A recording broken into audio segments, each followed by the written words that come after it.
We've talked a lot in the past about local politics, the importance of local politics, and not losing sight of that when people keep talking about the most important election of our lives being about the White House, for example. So today, we're having our local representative in-house, and we're going to discuss how he got started, what you should be thinking about, and more of that community building stuff, which is the other thing we harp on about.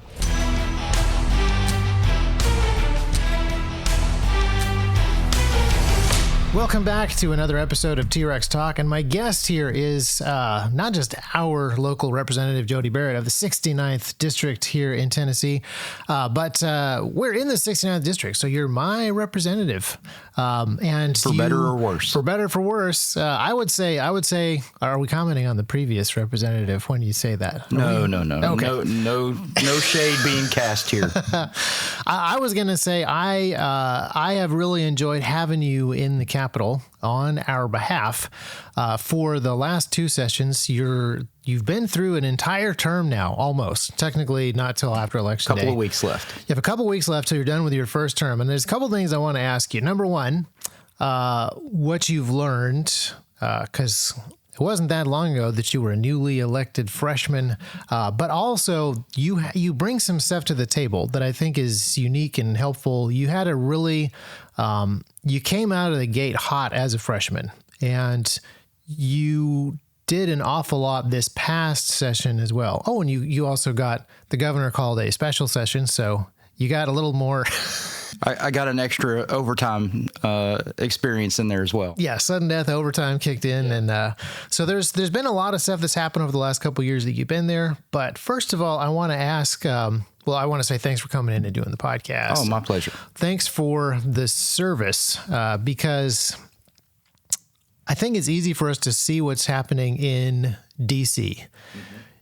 It doesn't feel like our senators and representatives, people that go to Congress in D.C., it doesn't feel like they're there serving us quite as much, because they show up, they immediately start buying and selling stocks and getting a better return than anybody who's ever played the stock market.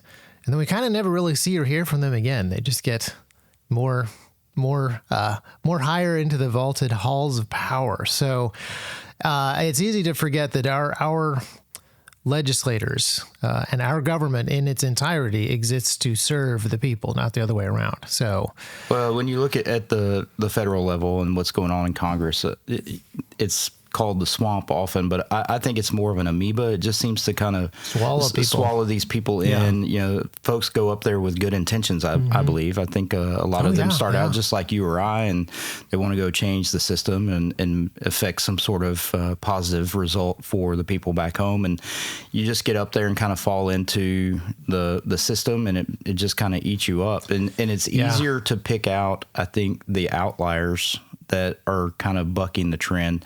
You know, the Senator Mike Lees and the gentleman from Kentucky and Thomas Massey. Thomas Massey. People, yeah. And so, boy, does he stick out like a sore thumb, right? Yeah. But to his credit, you know, he has dug his heels in and maintained his personal credibility throughout all of that, and that's an accomplishment in and of itself. Mm-hmm. Yeah.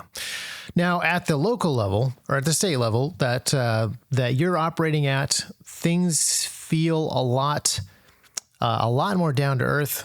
When I go in to talk to folks at the State House, they still feel like normal people and not like swamp creatures. For the most part, everybody feels like they're actual fellow Tennesseans still.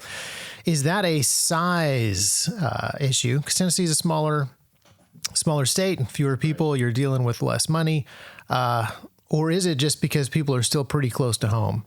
I think it's a combination of both. You know, for a state house rep in Tennessee, you only represent about 72 to 73,000 people. There's 99 of us, so divide that over 8 million in population. So because of that, it's easier to kind of stay in touch with and contact with that smaller group of people that you represent. And then, you know, we go home on a regular basis. It is part-time. So even it's only a few months of the year. Only a few months of the year. January January to April, roughly. We can run into May, but generally we're out of there by late April. And even during session, it's only 3 or 4 days a week. Most guys will drive up on Sunday night or Monday, and then we're done by midday on Thursday, and you're back home, usually in your district. Very rare for folks to stay year-round or through a session in Nashville. So because of that, you're back home, you're talking with your constituents, you're running into people in the grocery store or the coffee shop and getting instant feedback from what is going on. And a lot of that doesn't happen at the federal level. Those guys don't go home very often during session. A lot of them don't. A lot of them will stay up there year round. Yeah. Yeah. And it is, I think, just a totally different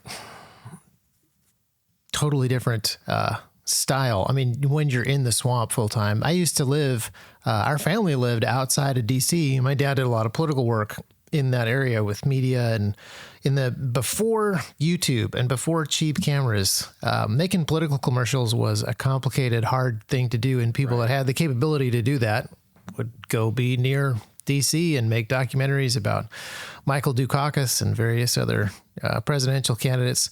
And now it's just like anybody with a phone can make documentaries about presidential candidates. And social media has kind of done the same thing to the news media, right? It used to be that a select few corporations own the news media, and it was kind of cookie cutter. Things would come out, and it would all kind of get filtered out to their different distributees. And now, social media is opening up where everybody that has an opinion, and as you say, a microphone and a computer, can express it, and it gets out there. Yeah. So everybody's allowed to have a comment on Donald Trump cooking French fries, and it's actually much more fun than the New York Times take. Yeah. Right. And all the memes that have come out of it have been fantastic. It's one of the few times, like, Donald Trump is such a memeable person, and going to McDonald's was so hilarious that the left that normally can't meme, there were some good leftist memes of Donald Trump cooking French fries. Look, and sidebar, I know we're not here to talk about that, but my favorite one is him saying that he's going to fix the shake machine and make Burger King pay for it. Yes, that was pretty classic. Yeah. So on the topic of being a local representative and coming back home and seeing your people and getting real-time feedback, explain to me a little bit your how you prioritize, because the 69th district has some pretty conservative rural areas in it, including Hickman County. And some of your constituents, like me, actually voted for you. So I know what I would like you to do while you're up there. You also have a responsibility to the Constitution, and then you have your own conscience. So what happens when you it's probably easy to come onto a podcast with me. We've had conversations. We know where we agree. What happens when you bump into people who you represent in, say, Dixon, who have a different political goals for you? And now there's some tension between people that you represent, the Constitution that you uphold, your own conscience. How do you do that? Because these are face-to-face conversations with people too. It's not just op-eds in the New York Times anymore. Well, and it happens face-to-face. I have face-to-face meetings in the district, also have constituents that will come up to the office in Nashville because we're only 35, 40 miles away. So that also makes it accessible, more so than somebody that was representing Memphis or Bristol. Their constituents aren't driving to Nashville very often to come sit down with them. So me, on the other hand, I will have a couple, 3 a week that will come and sit down and talk to me. In my position, or I guess my take on it, my job as state representative is to be the voice for the majority of the people in this district. I'm supposed to say what they would say if they were in the seat, or vote the way they would vote if they were there. And anytime I have a conflict with someone, or someone that comes in that says, wants me to do something or disagrees with the way I voted, that's my response is look, I'm pretty in touch and in tune with the district and the majority of folks. It's not hard to figure out here. This is not a purple district. This is very red. Battleground. Yes. Yeah. So it's probably a 72% Republican district.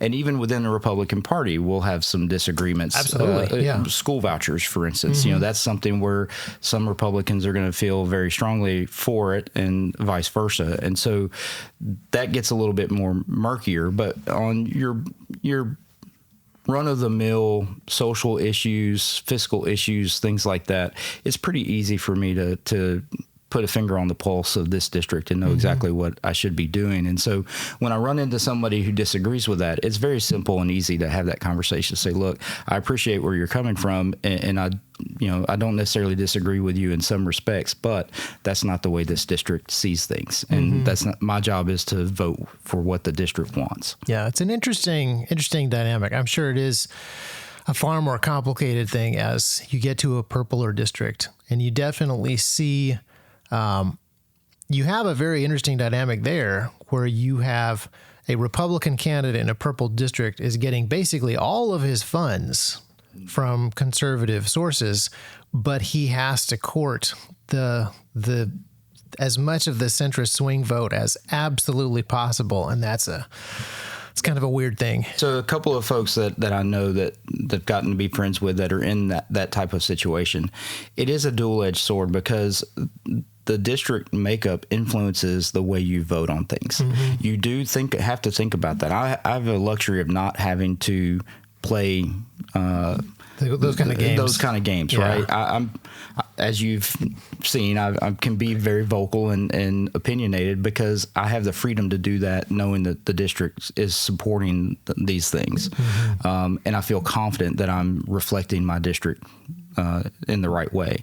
But if you're in one of those districts that's 50-50, 52-48, you have to think about it before you vote on a gun bill or an abortion bill or something along those lines. And then you go back to the campaign side of things, and it's not only the conservatives that are supporting a Republican that's maybe in a purple district. It's also the leadership caucus that's investing a lot of money in you to try to keep that seat for our majority, and then that also puts you somewhat beholden to them. Whenever time comes that they need an extra vote, they can lean on you a little bit. Yeah, I didn't think we were going to go too far down that rabbit trail, but yeah, there are a lot of dynamics involved. And so one of the things that often happens is guys who are in those more contentious districts end up needing more money, getting more attention from leadership, getting more attention from donors, getting more attention from media. And so a lot of times we think about them. Those are the battleground districts. Those are the votes where we really want that guy to vote right on gun rights because we want him to prove his conservative bona fides. Like, that is where we focus a lot of our time and energy. But I actually think that podcast listeners that have strong feelings about specific freedom and liberty oriented issues should spend a little bit more time thinking about guys like you. You don't have some of those constraints, whether or not those guys should feel constrained by the various strings and levers and stuff is kind of another conversation. But you represent a district that has told you to go, step on toes and be bold and speak uncompromisingly about stuff. And so even though you get a little bit less media attention than guys whose seat is hotly contested and money and attention, and, Donald Trump comes down to talk about specific, leadership goals that Tennessee has for the purpose of supporting guys who are going to DC. Your seat is an incredibly important one. Somebody who represents people who want you to go and be uncompromising and be bold on stuff. So, every state's a little different, but in Tennessee here, we have a supermajority. And so for your listeners or viewers that are outside of Tennessee, there's 99 members of the House. 75 of those are Republican. We only need 2/3 to have quorum. So we have a quorum even if Democrats don't show up.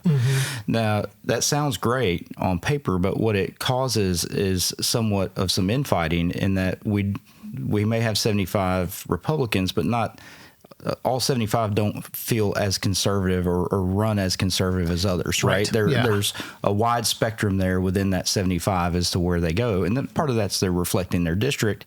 I'm obviously much farther to the right than, say, someone who's representing Shelby County as a Republican, because that's a district that's going to be much more conservative or much more liberal or moderate. And so because of that, we run into some, some infighting, in that some of us would like to see things go even farther to the right.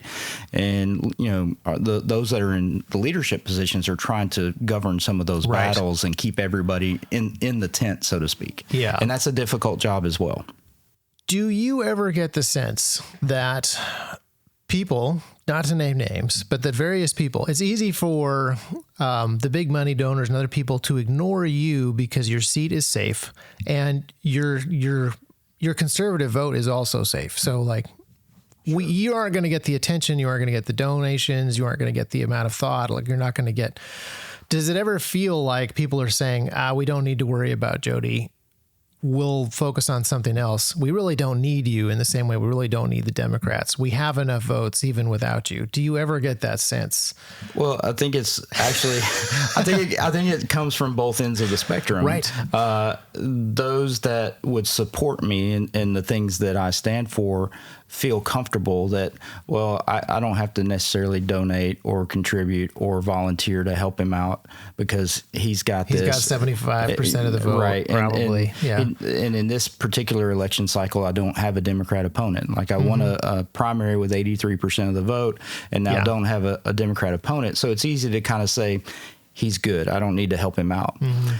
On the other end of the spectrum is those that may not like how vocal and outspoken I am, and hardlined on some of the issues that I stand on, that may think, well, we're not going to promote him or help him because we'd like to keep him kind of vulnerable, that when an opportunity presents itself, we might try to run somebody against him. Right. Yeah. So as we've seen in this election cycle, large amounts of money, just one county to the east of here, $1 million, over $1 million spent on a House race for a seat that only pays $28,000 a year. Yep. So it can get very, very political with outside money coming in from D.C. and other places just to try to buy a few votes within that Republican majority. Yeah, it is pretty fascinating. I have a couple of questions we'll talk about after we're done recording. But this issue of control, like it's really easy to look at Tennessee and be like, 8 million people, it's small. Individual districts representing less than 1 million people, like less than 100,000 people. Like it's a very tiny thing. To see that amount of money spent on particular seats is extremely interesting and kind of demoralizing for a lot of people. So I have a question for you. Why did you get into this? Because it was for all the money and the fame, right? well, the other thing that we'll get to in a second, but this is your first rodeo in the legislature, but you are a lawyer and you have some other experiences that mean you actually had a better idea of what you were getting into than most people. So why did you do it? It's a question that I ask myself on a regular basis. No, seriously, there was a unique circumstance with this particular seat. The predecessor that held the seat prior to me announced only 15 days before the filing deadline 2 years ago that he was not going to run for re-election, and had not given any previous indications to anyone that was even on his radar. I had talked to him shortly before that, and I remember that 15 days was a pretty busy couple of weeks for a bunch of people. Right. And so that set everyone scrambling. Like he didn't even tell leadership in the legislature or the Republican Party. So everybody was trying to scramble to find out what was going on.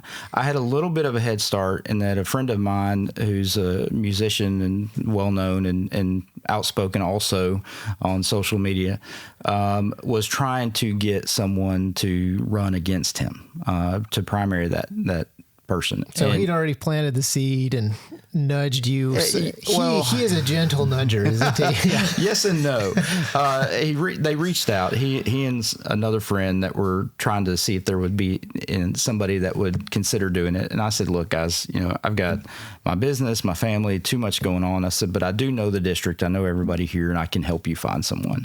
And so we were in the process of interviewing people to see if there was someone that would be a good, suitable candidate that would be viable to give him a run. And when this announcement came out, and so almost immediately after that, all of those people we were interviewing were like, yeah, no, we're not really interested now. Or we've got too much going on, work won't let us do it, whatever the case may be. And so that left us kind of with week 10 days to go with no candidate. And one person had pulled papers for the seat who I knew very well was my county commissioner that I personally just didn't feel was the right person for the job, wouldn't be a good fit. And because of that, with about a week left to go, I came home one day and told my wife, I said, I think I'm going to have to run for this seat. And she looked at me and said, I know.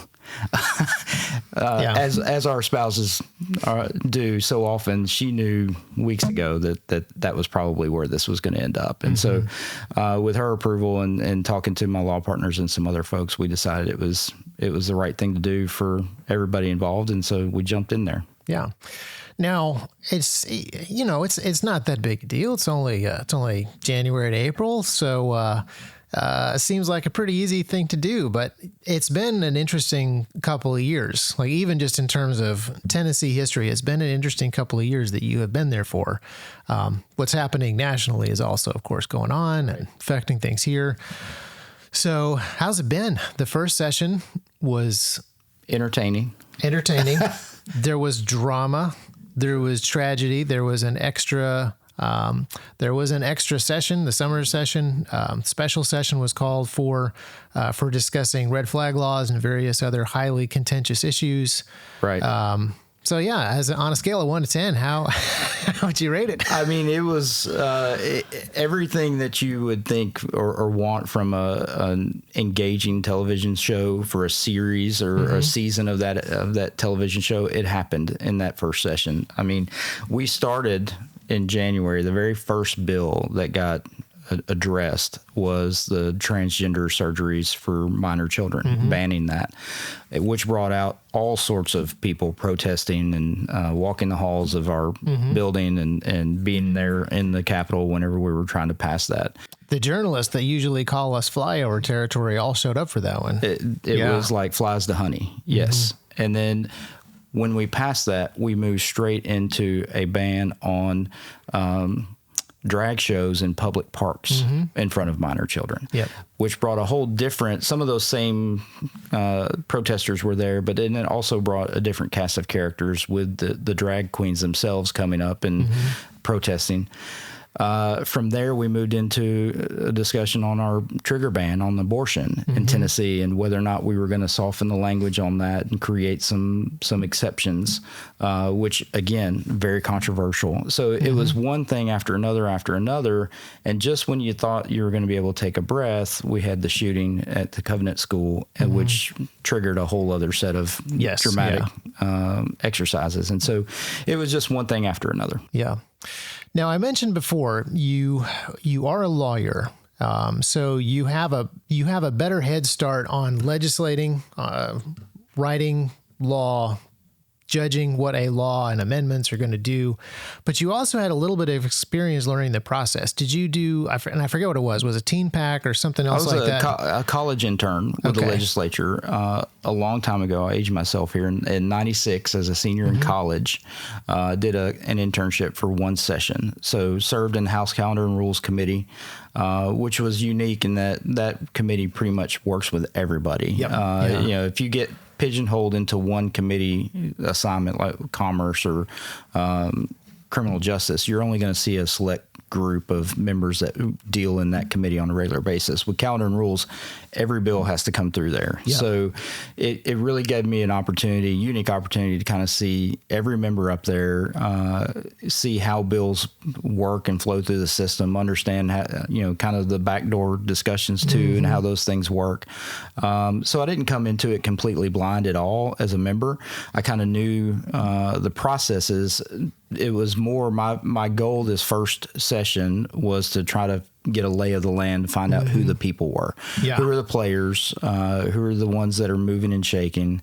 And then of those, who can you work with, who can you trust, who can you not trust, that sort of thing. And so, and learned some of those lessons the hard way, and some of them just through necessity with the type of bills I was running, and then things that happened as we were talking about throughout that session. So.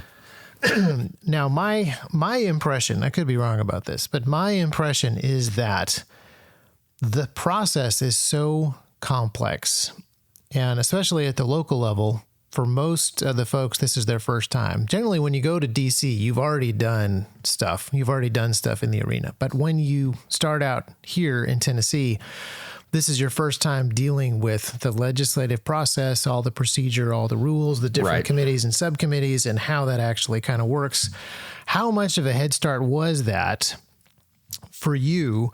And the other impression that I get from what happens to freshmen is somebody comes along and says, here's how things really work up here. And that person may or may not want to actually help you get your work accomplished. Right.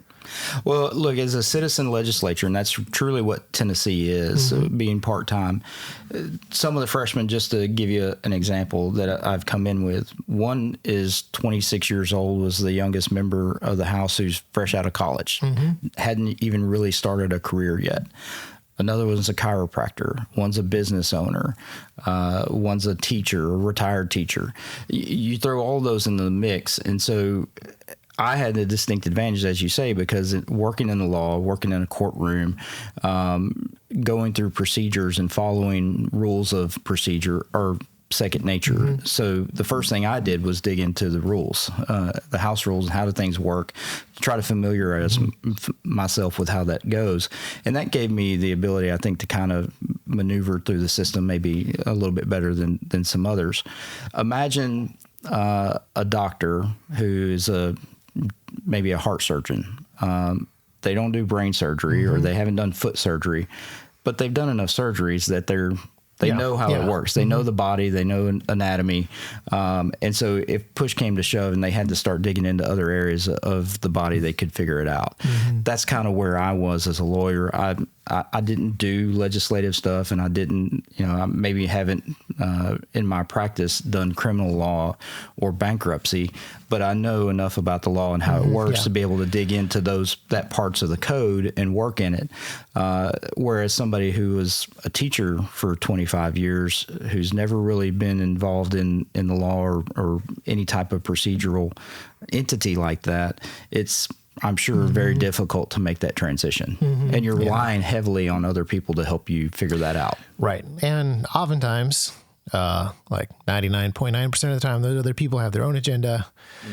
And so, what seems the most complex to me sometimes is the rules and, as you say, the people, where I see a lot of even people who, this is kind of their job, reporters who are reporting on stuff, and they talk about how so-and-so was in favor of this bill. And it's like, well, he killed the bill by adding an amendment at the last minute. It was a friendly amendment, but he knew exactly what he was doing. He killed that bill himself. There's a lot of context and underlying things that just get glossed over or missed completely when people are talking. The big talking point now after the floods is, well, Marshall Blackburn and Haggerty voted not to fund FEMA. Well, no, they voted against the continuing resolution because our federal government is broke and we don't have any money, and they're trying to get they're trying to get the rest of the members of Congress to agree to let's balance the budget. And so, but these things just get used, are always, right? They get used to twisted to push a narrative that they want to push. So. Well, one of the other great advantages I think with Tennessee is, for the most part, we don't have omnibus bills. The bills are very readable. They're a few pages long. They're not thousands of pages long. They only open one section of code at a time. So it's much easier to figure out what a bill will do. And that's a product of our rules, right? Yes, our House rules require that. It's not constitutionally restricted. We could change the rules and start operating like Congress, but what good would that do? We see that is broken, so let's not repeat the same mistakes. And so thankfully in Tennessee, we are constitutionally required to balance the budget. So we do that every year. In fact, that's the only thing that we have to do as a legislature. If we showed up in January and in the first month passed the budget and left, we would have satisfied our constitutional duties as members of the legislature.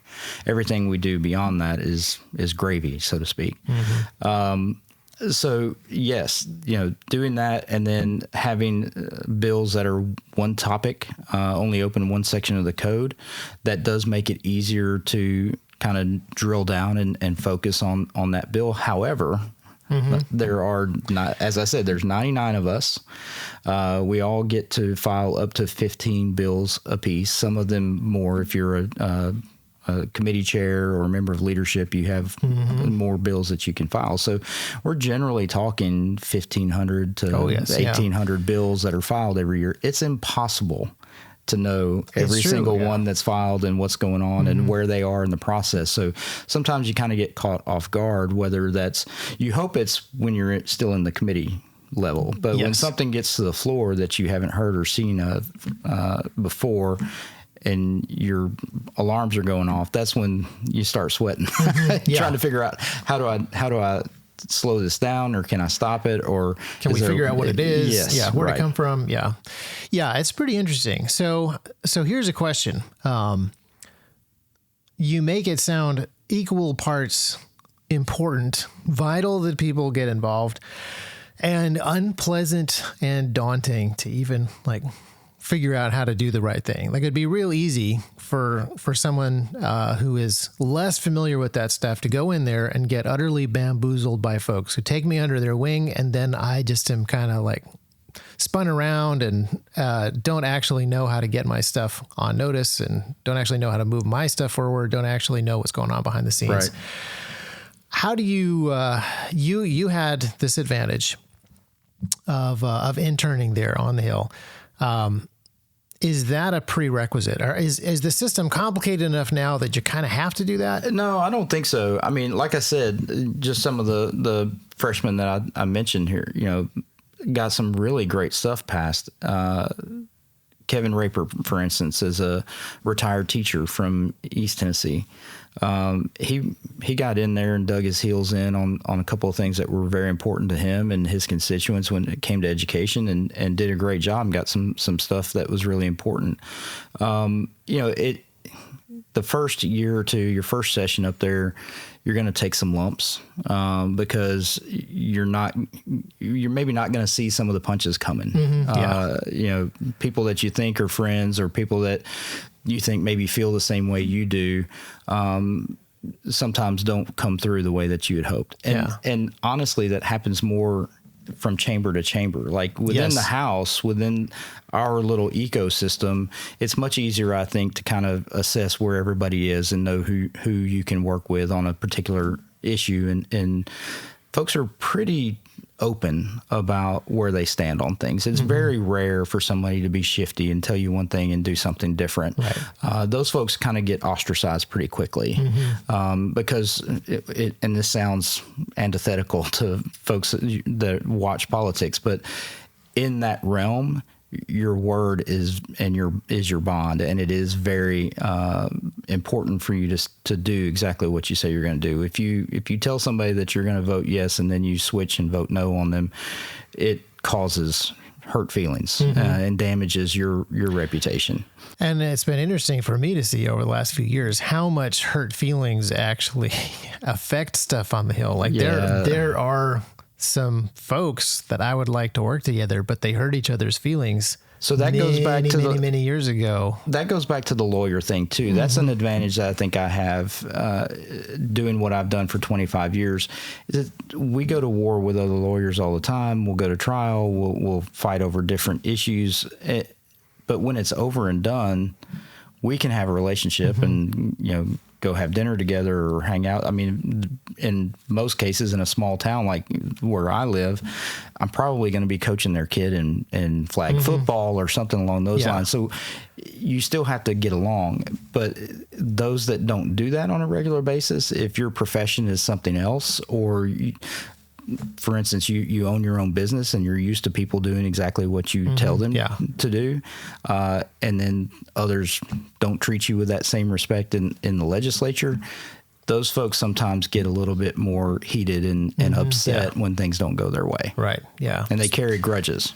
Yeah, it's been interesting to watch. Like I said, it's a lot of dynamics up there. So do you recommend it? Do you recommend that people do their civic duty and go into that that situation? Well, yes and no. I mean, you kind of have to be situated for it. I will say this, I've said a couple of times it's a part-time legislature. It's really not.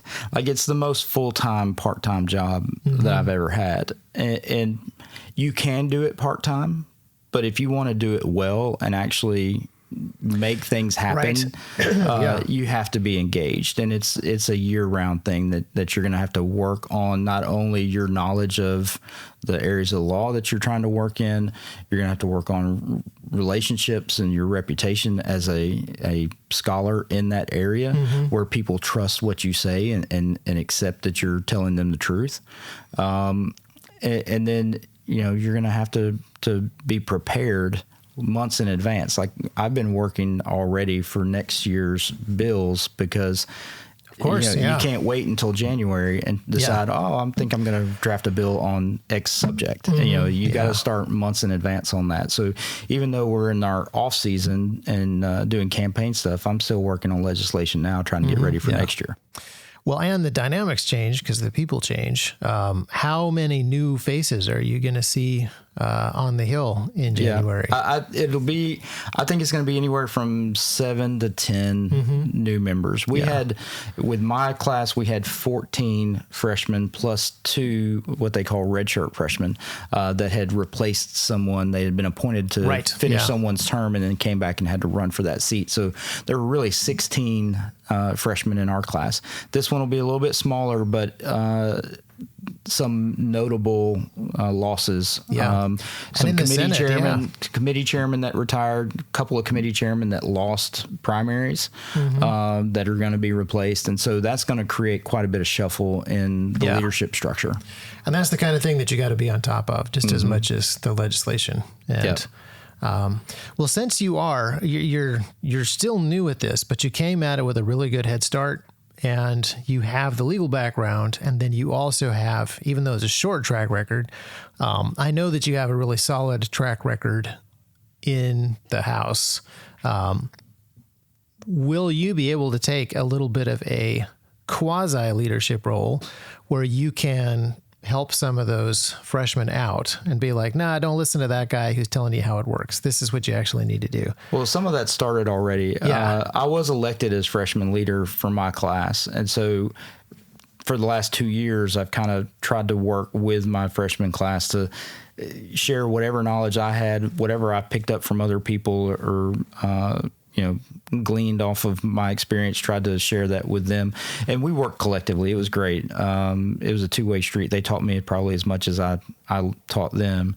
But I'm already getting calls from some folks that are coming in going, hey, I understand you were the freshman leader last year. What can you tell me? How can you help me get prepared? And then the folks that are asking questions about that position itself and thinking about running for it as well. Which is a really good position to be in.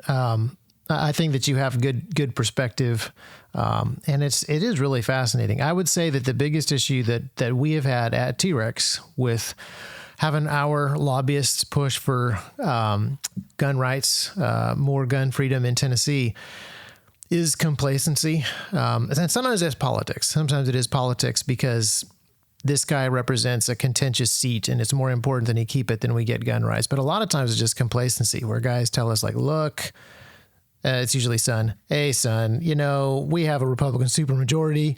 There's no hurry to do this stuff. Right. You are fine and you're not in danger. And it's okay if it takes us a while to do this.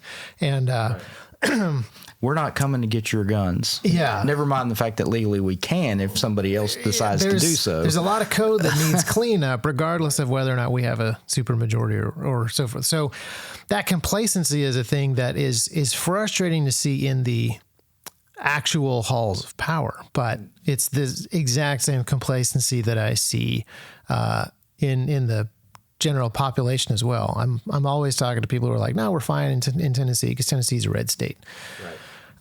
So the main thing that I would want to encourage you to do, because I've told you this several times before, is like keep shaking things up. And we can't really be complacent. There's so much stuff going on in the world. There's so much code that needs cleanup, even if nothing was going on, that complacency is just kind of a waste of everybody's time. Right.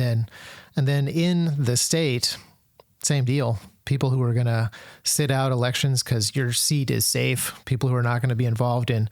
And I see people talking about this with Donald Trump as well.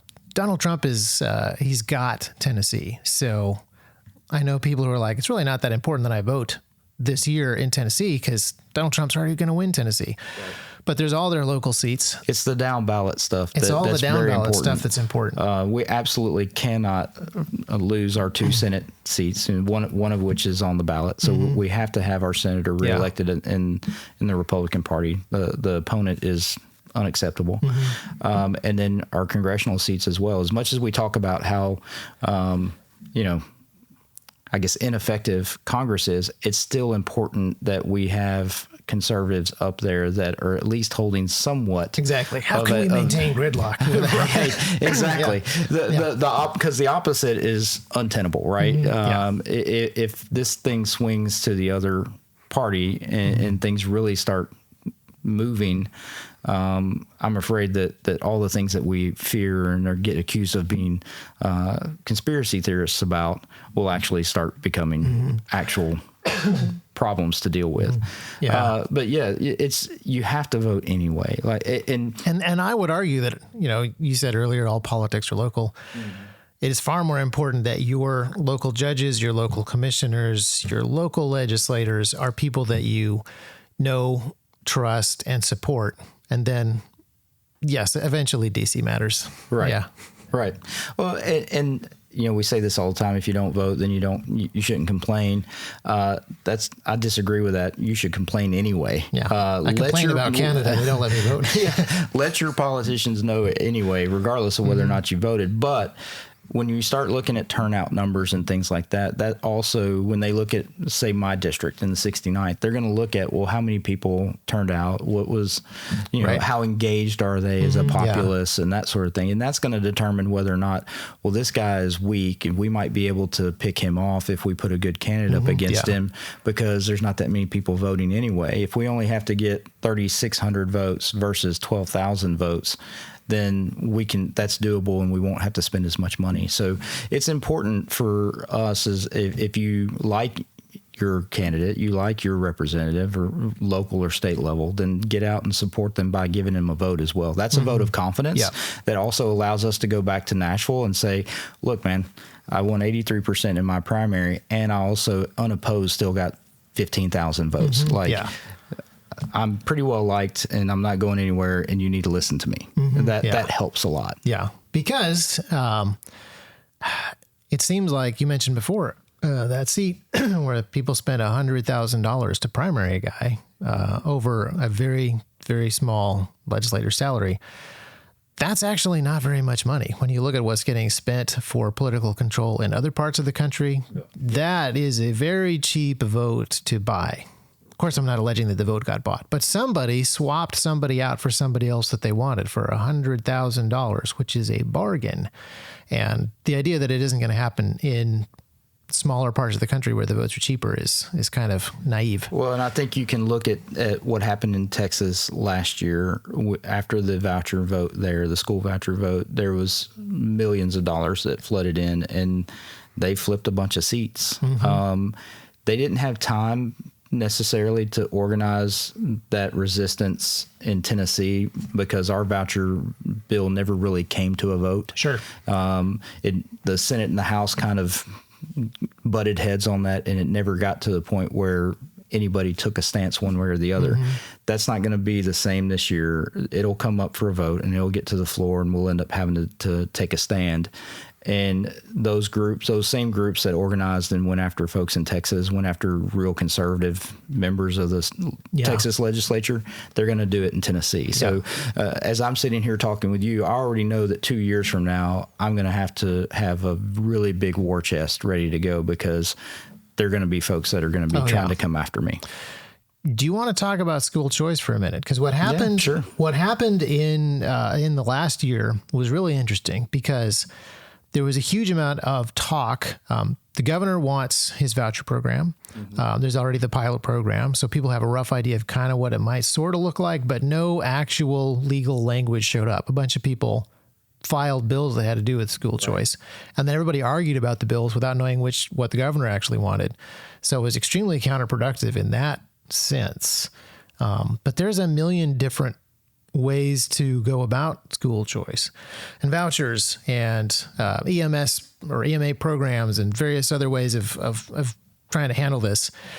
And one of the things that it does, I don't want fake unity, but one of the things that it does is it splinters Republicans who agree on a bunch of things into little groups so that they're easier to pick off, easier to primary, easier to identify. And school choice is just such a messy sort of quagmire of a conversation and an argument that it almost feels custom made to do that. And that people are going out of their way to create these kind of no-win scenarios for folks. Right. Well, and as you said, there's so many different ways of doing it. We can all be in agreement that school choice is a good thing. And I think across the board in Tennessee legislature in the Republican Party, we all agree, yes, school choice is a good thing. I'm a homeschool dad, homeschooled all three of our children. I'm obviously in favor of parents having choice and control over your children's education. The issue that I come at this from, or the angle that I come at this from, is the fiscal responsibility side of things. And it's hard to be a conservative that looks at things socially and fiscally and ask questions of the people in charge of, well, how are we going to pay for this? And their answer is, well, you're just going to have to appropriate the money every year. So there's no revenue stream that's coming in. So when we made college free, tuition free for the first 2 years in Tennessee, we had lottery revenues to cover that. So it was a zero sum, theoretically. It was a budget neutral issue. This is not that, and it has potential to, and as we've seen in other states, completely devastate a budget. And the flip side of that is where I sit, my district has different needs than, say, Williamson County or Wilson County, which are, suburbs of Nashville. The suburbs have private schools, so they have options and places to send their children that are 15 minutes down the road, and it's not an inconvenience to drive your child there. Here is where we sit. You would have to drive 45 minutes to an hour to the closest private school, assuming that they had a spot open for your child. And so I tell people that it's similar to if I went downtown here on the square and was passing out $500 gift certificates to Chick-fil-A. Well, there's not a Chick-fil-A within 100 miles of here. So what good is that doing to the people that I'm handing it out to? They're not going to actually be able to use it. So a voucher plan that just says, hey, we're going to give $7,000 to every kid that wants to use it. Well, in the vast majority of Tennessee, that's not really a help. That's not creating any choice for them, because the choice is not in existence. And so a lot of what we do in the educational field, and really criminal justice as well, is trying to address problems in the 3 or 4 major metropolitan areas that we have that have different sets of issues than we do out here in the rural areas. And when you try to pass laws that are specific to those issues and you make them applicable across the state, there are side or bad outcomes that come out of that are unintended consequences. And I've talked to some folks in the larger school choice movement, and they kind of fall into 2 camps, even though there's 100 ways to address vouchers and things. There's the camp that says we need to solve this systemic issue at the root. And then people who are like, hey, the teachers' unions are too powerful. The Department of Education is too big. There's 12 million school employees in the entire country, so they're obviously never going to get their budgets cut ever. We can never even ask for failing schools to be held accountable or even be given less money. So we'll just do this little thing on the side that annoys everybody and doesn't really work, but eventually maybe more money comes from somewhere. And those are kind of the 2 camps that people eventually seem to sort of fall into. And the reason nobody wants to be in the first camp that says drastic cuts to public education now before it's too late is it's unpopular, and it's you get a lot of hate thrown your way from New York Times, various other people. But I think that it's one of those things where you have to be bold and uncompromising, and talk about it. Now, it's easy for me to say that to you. Right. You homeschool. You have no Democratic opponent right now. It's very easy for me to tell you to do that. But the teachers union, even in Tennessee, the teachers union is a very large, powerful lobby group that throws a lot of money around and opposes a lot of legislation and is very politically active. So I get that there are a lot of players in this particular conversation. And I don't even think that it's the teachers union that, for my district anyway. Oh, sure. In some districts, yes, the teachers union is going to have a much greater influence. In the rural areas, it's much more a cultural impact, right? Because your local public school, high school in a county where there's only one high school, that's kind of a cultural center of the community. Yeah, it is. Everybody's 2 high schools here, but yeah, exactly. Yeah, all your kids go there. They play ball together. They grow up together. You go to the chili suppers and all of this stuff. And so there is a feeling among the rural communities that this is an attack on our small town culture. Oh, exactly. I know the teachers and some of the principals and other folks here at our school system, and we go to church.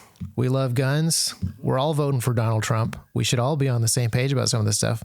Some of those folks who I really like deeply offended that I'm homeschooling. Right. And I haven't even told them that I would like to destroy the Department of Education. I've just told them that I'm homeschooling. Right. Yeah. And for me personally, because I've had that conversation, yes, in homeschooling in the town that I grew up in and the school system that I was educated in, with teachers that either taught me or I went to school with and are now coming back there to be teachers, I've explained to them my decision was personal to us, had nothing to do with the school system or your ability to teach my kids. It was more of a what did I want my kid to learn outside of educational pursuits? You know, what cultural influences did I want my children to have? And could I keep them children longer? And could they be kids longer? Because all this stuff that they're going to learn from the world, they're going to learn anyway, eventually. Yeah. It's just a matter of, do they need to learn it when they're in third grade riding the school bus with 18-year-olds, like I did. Yeah. And so that's a lot of the decision making that goes into it. From the voucher program that the governor's trying to put out there, my concern is there's this overarching feeling that we've lost the battle and we should just retreat from the battlefield and go back to our, create our own little entity over here and put our kids in a bubble on this side and just let that continue to burn. I don't think we should retreat from the battlefield. We have an obligation to run public schools, and we don't need to put the white flag up and say, well, the left and LGBTQ warriors and the teachers unions have won, and we can't beat them. Oh, I agree. Yeah. So I think we should double down on our attempts to influence the culture inside the public school system. And the way that I think we should do that is the same way you break up monopolies, is you break them into smaller chunks and not allow them to control as much as they do currently. Yeah. That means smaller school systems, smaller school buildings, smaller classrooms. All of that is going to have positive results. We will have to spend money to do that, but are we going to spend money paying private tuition to send kids somewhere else? Yeah. Or are we going to invest in the asset that we have and make it better? Yeah. So that's the approach that I have. Yeah. I'm all about decentralization. And I think that this is an interesting conversation in the larger sort of parallel economy sort of discussion that's going on. T-Rex is sort of doing a little bit of both. Like, we have pulled out of a bunch of different financial and internet services. We've been kicked out of a bunch of them. Like, we're banned from PayPal. We're We're probably not going to be on YouTube for quite as long as some people. I'm a PayPal refugee as well. Yeah. So these are the sorts of things where you build your own system for resiliency. Like, I want to be engaged in the conversation about YouTube. So this podcast is going to go up on YouTube, even though I'm going to continue to complain about the injustices of the ways they're treating certain creators, and then the censorship and collusion with the government and throttling people and stuff like that. So I think it's always a both solution. And I think that drastically changing the educational system that does have 12 million people in it. Now, it doesn't have 12 million teachers in it. It has 12 million people in it that are being paid by the government to do education adjacent activities, some of whom are teachers. And there's a whole lot that needs to be unwound. And in the meantime, I'm homeschooling my kids. And we probably differ on how far we want to unwind that. And I probably want to unwind and decentralize a bit more than you do. But right now, maybe not. Well, we'll see. But right now, there's a whole lot that needs to be decentralized, and we're on the same page with wanting to do that. And so it's going to be real interesting to see how this debate continues, because the governor came out real strong for it last year, but without language. The conversation took up a lot of time, and it devolved. Well, there ended up being two different bills or two different approaches. The governor had a bill that the Senate ran and had. They never got it to the floor because there was never real agreement as to that it had a chance of passing, because on the House side of things, there are so many more rural representatives that the mantra was, we can't do this unless you add certain things that are going to help our rural school systems. And so the House came up with a completely different plan that had a whole bunch of things that were going to really improve some things that have been asked for by the public school system for a long time. And the Senate and the governor himself just refused to engage in that conversation. So we're back to square one. It's going to start all over again when we get back in January. And the governor is committed. He's got 2 more years left in his term, and this is the one thing that I think he wants to accomplish before he leaves. So we're going to have some pretty hefty conversations about this for the next 2 years, I think. Yeah. Which is important. The other thing that I want to recommend to the listeners is, you may not care about school choice because you don't have kids, or you may not care about school choice because you've already started homeschooling, but these are some of the powerful levers and sort of divisive conversations that drive other stuff that happens on the State House. So, well, if a school voucher program eats up $1 billion of a budget, then that's taking away money that should be available to do other things that we should be doing as a state, that we're bound to do as a state. Yeah. So there's an awful lot of reasons that, our listeners, but Americans in general, need to be more engaged in this stuff. It is the complacency that kills the opportunity to do good things, but it's also the complacency that allows stuff to go unchecked and get big and complicated and take up time that it shouldn't, and divide relationships that it shouldn't, and so forth. So people need to weigh in on the safe candidates, and they also need to weigh in on some of the political stuff that they theoretically don't care about because it doesn't apply to them. And I think regular people that are struggling to pay the bills and make ends meet, they hear me talk about $1 billion, something costs $1 billion, and just kind of check out. Yeah, you check out. Like, I don't understand those numbers. To put it on a local level, you at the kitchen table with your family, it's like trying to decide whether or not you're going to buy the BMW and spend that extra money for that, or if you're just going to make the Chevy that you've been driving work. You know, go do some repairs to it, upgrades, whatever. That's where we're at as a state. Are we going to trade this Chevy in that's not running very well and go try to invest all of our money in this other thing that's going to cost a lot more money and may or may not fix our problem? Right. That's where we're at. And so if you look at it that way, maybe you understand where we're at as a state, because money is a finite resource, even for a state of Tennessee. Yes.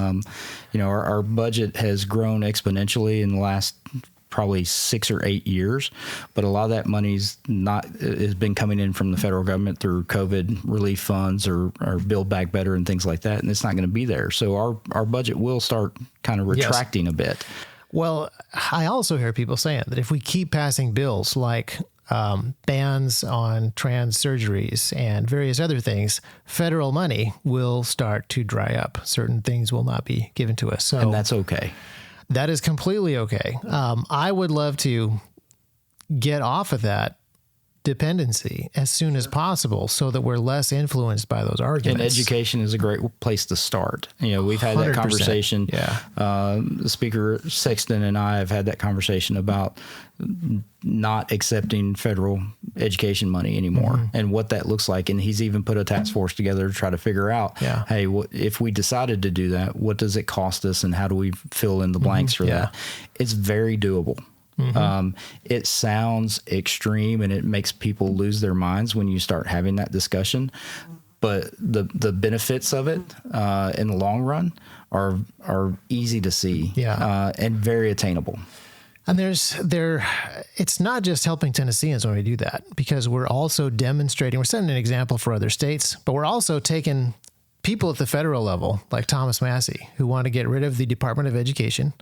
And the arguments that are being used against him are just tons of them. But also there's a number of people just saying like, well, we can't get rid of the Department of Education.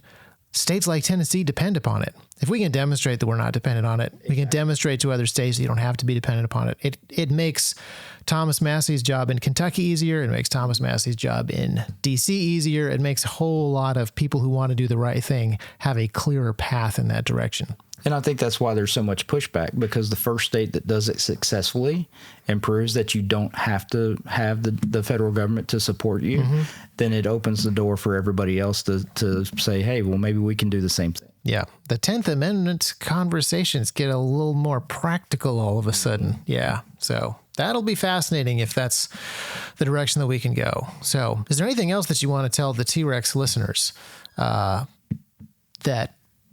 either you rarely see in political commentary or things that you just rarely see people think about or do that you want to throw out there for people to ponder or immediately go into action doing? I'll just say this for the viewers to know is that at the state level, it's completely different than Congress. And what I've seen and hear through emails and phone calls and whatnot is we kind of get viewed the same way. Like, well, you're just up there for the money and you're just up there to buy $100 billion of Raytheon stock somehow. Right. Your state legislators, at least here in Tennessee, truly are citizen legislators. I mean, we're talking a $28,000 salary with, by the time you factor in per diem costs and expense account, you're maybe talking $42,000. Nobody's making a living off of that. And you're not getting insider trading tips from the various committees that you're on. And also that, yes. And campaign finance, like lobbyist money too. And well, you're being bought and paid for by lobbyists, and well, the rules don't allow that. There's no way for me to take a donation from the Fire Marshals Association PAC and put it in my personal. Oh, absolutely. Because we have a lobbyist at T-Rex Arms.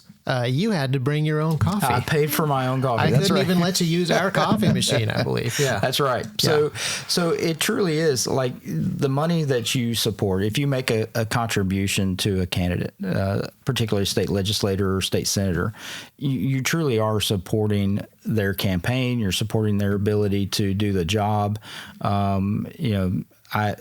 Gas money and all of the stuff that I end up having to spend to get around to the different parts of my district. I mean, it's 2 hours from tip to tip, north to south. And so it's not a small district. These are things that are not being paid for by my state salary. Like that's a lot of that's coming out of my own pocket or coming out of campaign account. So, you can help a lot by making small donations. Yeah. I think that's a really good, important point. It is really easy to see what's happening at the federal level and decide voting doesn't matter. I see that in the comments. That comment will be made on this podcast. I guarantee people will say you can't vote your way out of this problem that we're in now. And I agree 100%. You can't vote your way out. You got to vote in the right people. You got to build other businesses. You got to build other education systems. You got to build your way out, and you got to vote local folks in to help you with that process. Well, even in the legislature, once I'm in there, I can't vote my way to power, right? Yeah. I'm going to have to develop consensus and build a coalition of like-minded members. Some of those I can create that coalition among the members that are there, but there's a limit to that, right? Mm-hmm. So if there's 75 Republicans, maybe I'm only getting 15 or 20 that are kind of like-minded on Second Amendment rights and fiscal responsibility and abortion rights and all the things that we hold dear. And so the only way to get more than that 15 to 20 is we have to start getting other people to run in other districts that can help us build that coalition along the way. Yeah. So that's the other part of it. If you're in a district and with a representative that you don't think reflects your views and or your conservative principles, then find somebody that will run and support them and get them in office. And you are proof of the fact that you may not be able to find somebody who will run. Yeah. If you look around, so this is the other story I tell, as a young professional, young lawyer, family man, you are focused on getting your career off the ground, taking care of your family and kids, and you got your head down and you're working. At some point you get, you reach a certain level of success and you sit back and you look around and go, oh, wow, things are not going the way I think they should go. Somebody should do something about that.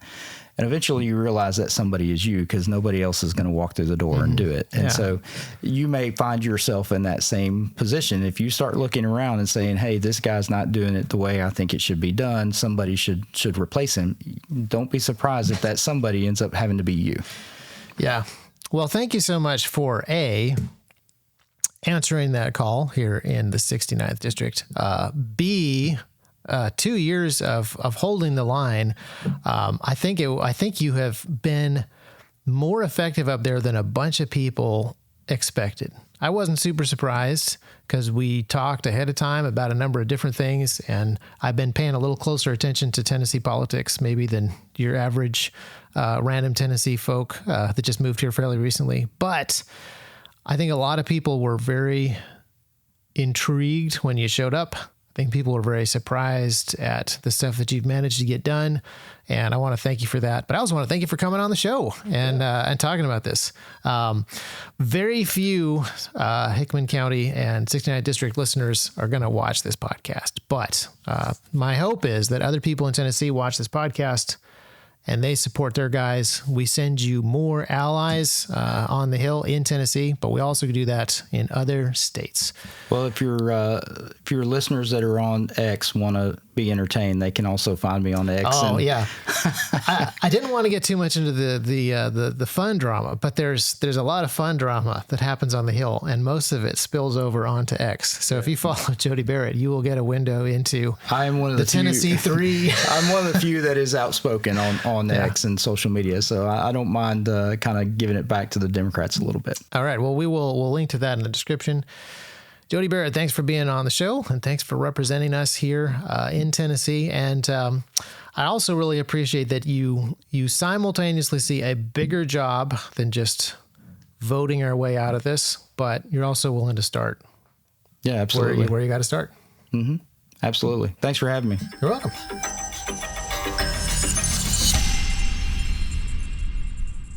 You're probably tired of people telling you to vote for one of the two presidential candidates by now, so I'm not going to do that. Most important thing is to know your local candidates so you know who to vote for in those races. I can't help you out there. You have to do that on your own.